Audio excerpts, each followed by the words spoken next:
Welcome to Tesla Info, and today we're going to show how to transfer the ownership of your car to a new owner with a few simple steps which you can do yourself without actually involving Tesla. Before you transfer your car though, we would suggest doing a factory reset on the car, which is available via the service menu.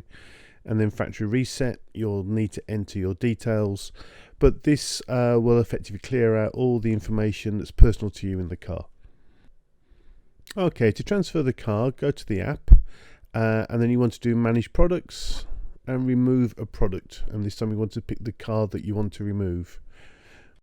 You'll need the new owner's name and their Tesla email address. If they haven't already set up a Tesla account, they'll need to do that.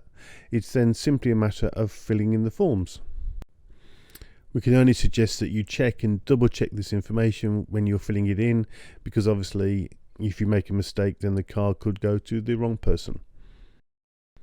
If you're actually doing it as a private sale, we'd actually suggest getting the new buyer to actually validate the information before you go ahead. Anyway, once you've completed it, you can then confirm you want to transfer it, and you'll get sent an email with a 6-digit code.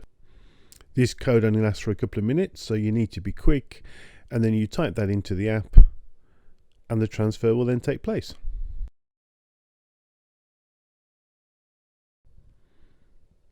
Once you've requested the transfer, you'll get another email confirming that it's been done, and the new owner will get an email advising them that the car is now available on their account, and if they open up the Tesla account, they will see it. It can take a few minutes.